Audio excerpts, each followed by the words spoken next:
Recibimos en la mañana Así Son las Cosas al especialista en temas judiciales. Buen día, Oscar Testa, ¿cómo le va? ¿Qué tal? Buen día. ¿Qué cuenta? Acá estamos, ¿Todo bien? muy bien. Bueno, ayer se produjo otra salida del gobierno nacional. Lo echaron a... lo comentamos aquí en la mañana, quien era el secretario de Bioeconomía, ligado al sector agrícola-ganadera.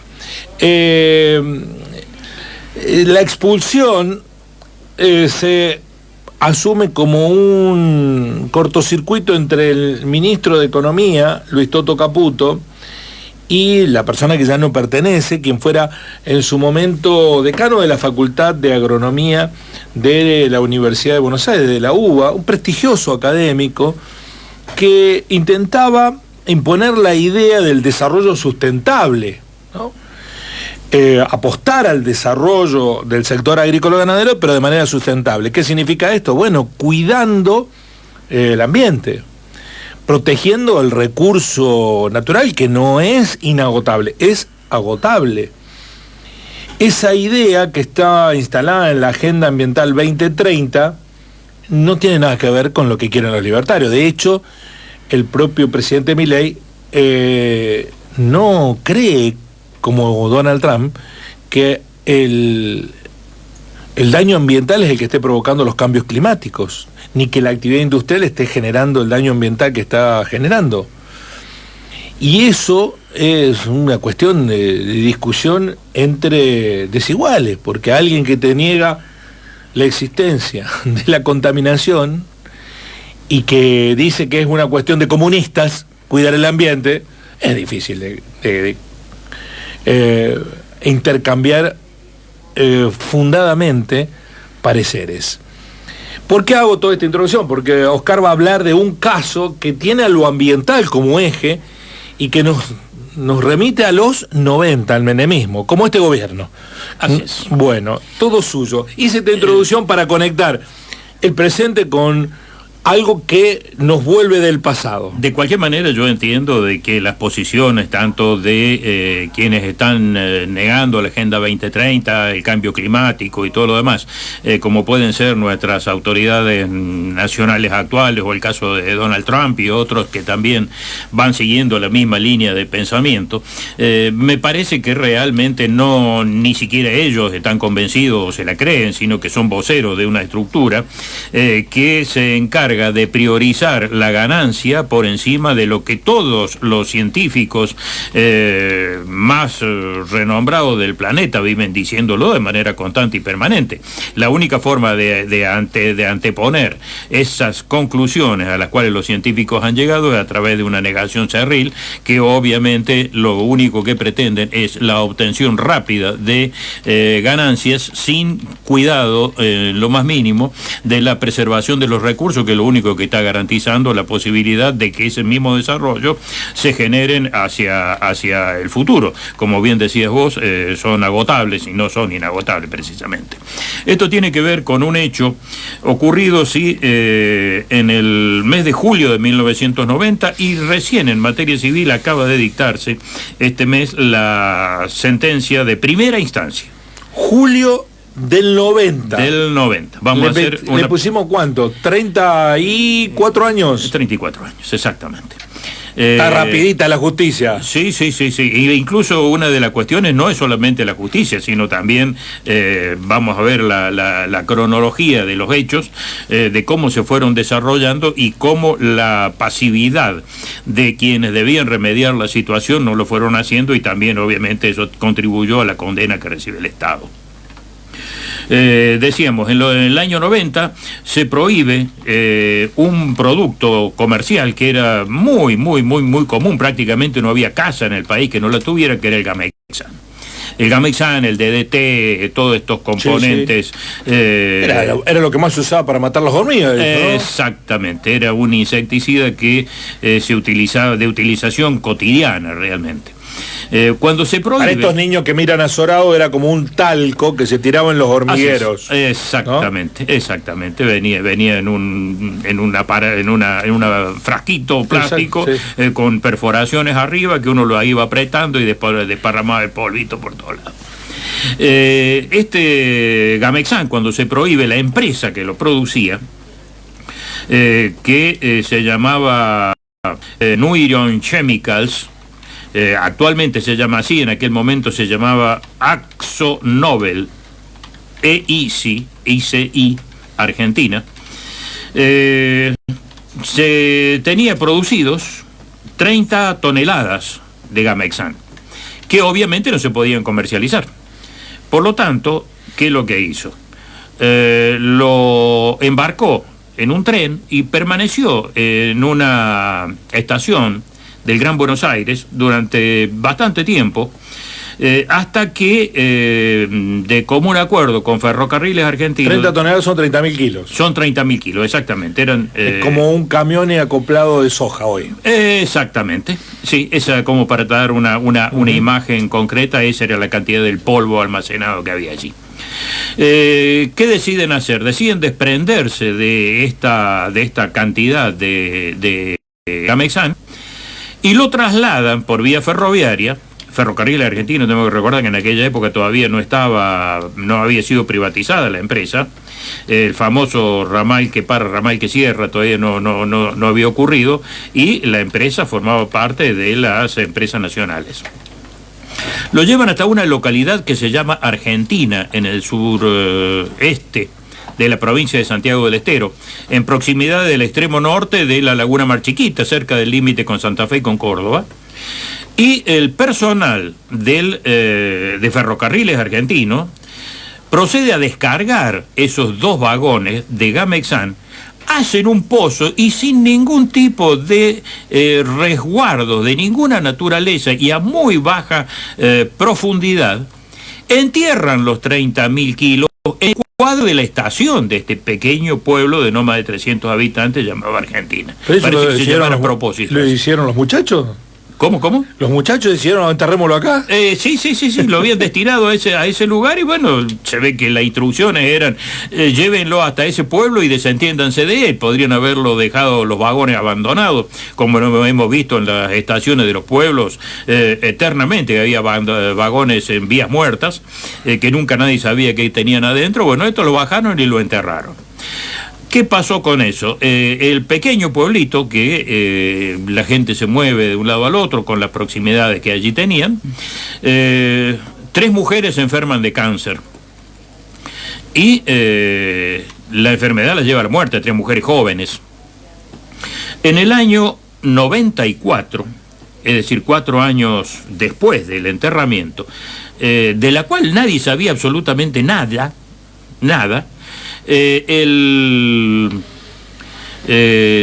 Juan Schroeder, que era un ambientalista, un hombre como Montenegro, como este tipo de gente que viven tratando de pelear por la preservación del medio ambiente, haciendo denuncias, poniendo de manifiesto, actuando mediáticamente, etcétera, denuncia ante la justicia federal este enterramiento clandestino, si se quiere, o semiclandestino, e irregular y sin respetar ningún tipo de norma que garantizara la inocuidad de la situación, y se empieza a hacer una investigación, se realizan pericias, se realizan una serie de actividades investigativas en las cuales se comprueba absolutamente esta situación que acabo de relatar.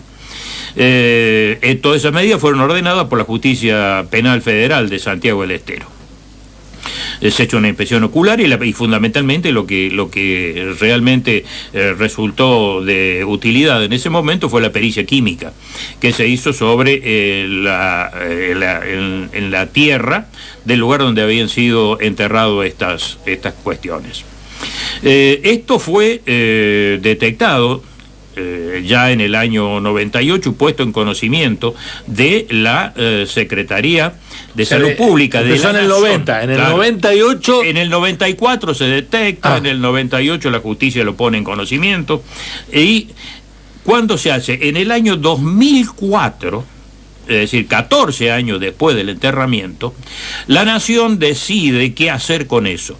Lo desentierran 300, hacen un pozo y juntan 300 toneladas de tierra contaminada donde había sido enterrado el Gamexán, y seguramente por algún tipo de convenio para evitar eventuales responsabilidades globales, la empresa, que tiene su matriz en Alemania, lo lleva a Alemania al objeto de desactivarlo, de tratarlo allí.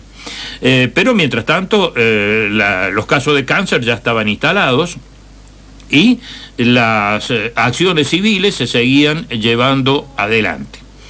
Las cuestiones pasaron fueron derivadas hacia el cuerpo médico forense de la Corte Suprema de la Nación, que estableció en el informe que las explicaciones brindadas tanto por las pericias producidas en los expedientes que se tratan como en la obrante en la causa penal relacionada a los hechos no arrojan lugar a dudas sobre que los efectos del lindano, DDT, DDE y demás compuestos organoclorados y sus derivados hallados en enormes cantidades en la localidad de Argentina y las múltiples formas a través de las cuales estos pueden afectar la salud de las personas, ya sea mediante la vía aérea, la ingesta de agua contaminada, el contacto directo o por medio de la incorporación a la cadena trófica, se desprende que fueron las causas directas de las enfermedades que padecieron estas 3 mujeres. A consecuencia de ello, obviamente, el juzgado condena al Estado Nacional por 2 motivos: por la demora en la intervención. Primera instancia, después de 34 años. Sí, en primera instancia te recién.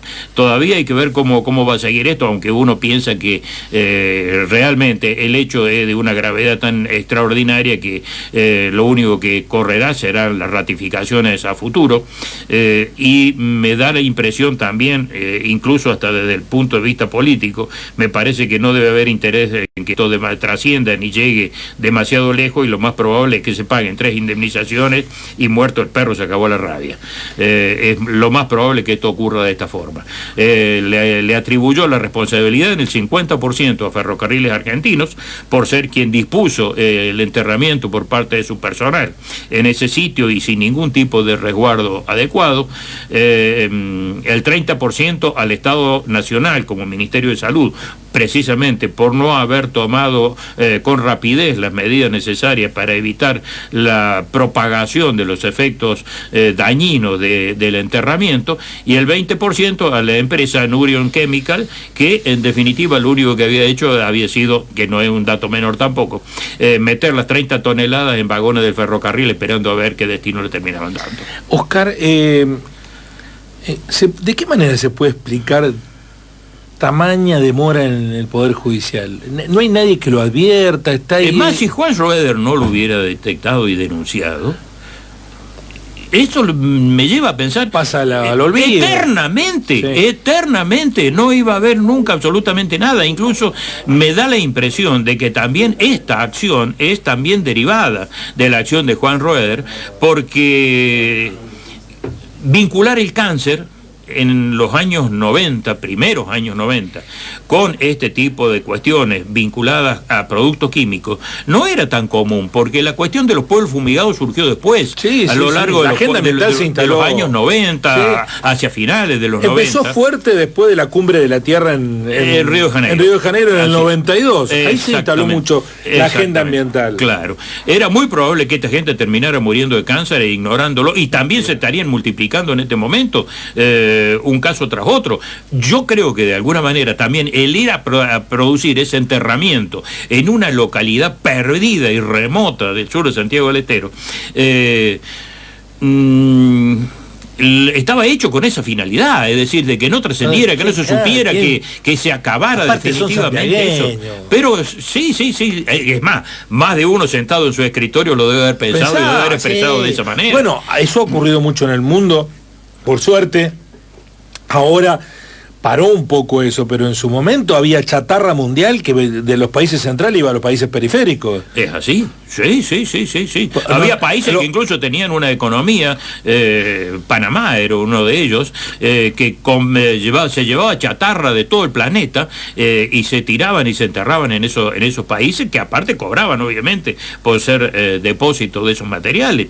Incluso acá en el país, si ustedes recuerdan, hace unos 20 años más atrás, más o menos, yo creo que era el gobierno de Menem, poco más de 20 años tienen que ser, se había generado también una enorme discusión cuando se pretendía establecer en la localidad de Gastre, en el norte de Chubut, un repositorio para enterrar los residuos de las centrales nucleares.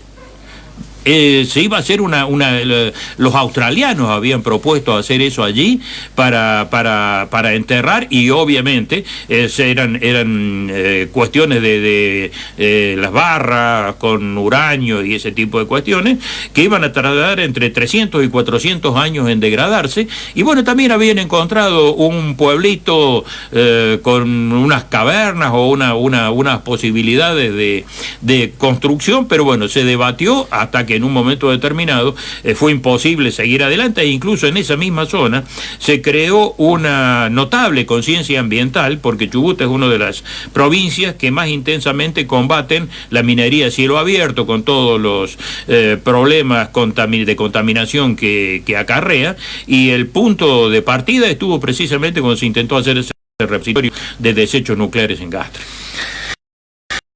Bueno, en cualquier parte del país puede haber cosas enterradas. Es decir, no puedes ya directamente, bueno, no tendría que sorprender nada. Tenemos un problema, tenemos un enterramiento que se dice sanitario y que el sanitario también no tiene nada, ¿no? Así es. Y que ahí hay un pendiente del Poder Judicial también, y ojalá que en la agenda del nuevo intendente y con el llamado a licitación le impongan lo que no le impusieron a esta empresa que hoy está prestando el servicio, de avanzar en una separación de residuos y un aprovechamiento, ¿no? Porque hay mucha gente acá mismo. Es que dentro de la agenda ambiental está precisamente el reciclado y la reutilización de la basura. Efectivamente. Mientras que el presidente libertario que tenemos lo niega y quiere ir para el otro lado, ¿no? Y echa a un funcionario porque están demasiado apegados a la agenda ambiental. Así es. Desgraciadamente eso es lo que nos toca vivir, y bueno, desde acá trataremos de aportar algún granito de arena peleando por el sostenimiento precisamente de la sustentabilidad del ambiente. Bueno, es lo único que nos permite seguir vivos todavía. Hasta el jueves con la columna, hasta el viernes a la noche con la festichola. Estamos de fiesta. Exactamente. Vivimos de fiesta en fiesta últimamente. No, pero esto es para celebrar los 70 años del gran Elder García Caricla. Ahí nos vamos a encontrar. Por supuesto que sí. Allí estaremos. Así son las causas.